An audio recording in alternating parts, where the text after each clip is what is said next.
AS কুকিংয়ে সবাইকে স্বাগত। আজ তোমাদেরকে বানিয়ে দেখাবো এক নতুন ধরনের পিঠে। তার জন্য একটা মিক্সিং জার নিলাম আর এক বাটি সুজি নিলাম। আমি এক বাটি আর হাফ বাটি সুজি নিয়েছি। সেই বাটিরই মাপ করে হাফ বাটির একটু বেশি চিনি দেবো, মানে 1.5 বাটি সুজিতে হাফ বাটির একটু বেশি চিনি। যে যেমন মিষ্টি খাও সেটা বুঝে দেবে। আর একটা নেব পাকা কলা।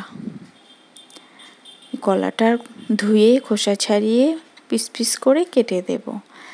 আর সেই সুজির বাটির মাপ করেই হাফ বাটির একটু কম দেব আমুল পাউডার দুধ গরম করে। দেখো অন অফ করে মিক্সিটা অন অফ করে এরকম ঘনত্ব হয়েছে। এবার দেব 2 চা চামচ দই। এটা আমি মিষ্টি দইয়ে দিলাম। দিয়ে আমি 30 মিনিট ঢেকে রেখে দিলাম। দিয়ে সুজিটা অনেকটাই ফুলে গেছে।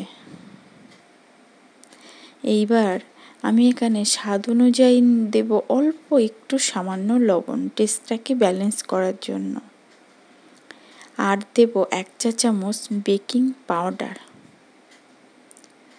আর 1 চুটকি বেকিং সোডা দিয়ে ফেটিয়ে নিয়ে এইদিকে একটা টিফিন বক্স নিলাম, নিয়ে সেটাতে তেল ব্রাশ করে নিয়েছি। এবার আমি সেই ব্যাটারটা দিয়ে দেব।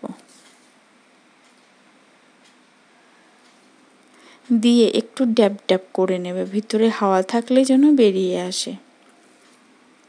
একটা কড়াইতে স্ট্যান্ড বসিয়ে দিলাম জল ভাপে। স্ট্যান্ড বসিয়ে জলটা গরম হতে দিলাম। এবার ভালো করে টিফিন বক্সটা বসিয়ে ওপর থেকে একটা ঢাকনা দিয়ে দিলাম। এবার ঢাকনার যে ছিদ্রটা আছে সেটা কাগজ গুঁজে দেব, ভাপটা যাতে বাইরে না বেরোতে পারে। এবার এইভাবে ঢেকে আমি 30 মিনিট রেখে দেব। দেখো কতটা ফুলে ফেপে উঠেছে। হাফ ছিল, মানে হাফের কম দিয়েছিলাম, এটা ফুল টিফিন কৌটো ভর্তি হয়ে আসছে। এইবার ওপর থেকে কটা কিশমিশ দিয়ে ছড়িয়ে দিলেই রেডি নরম তুলতুলে পিঠে।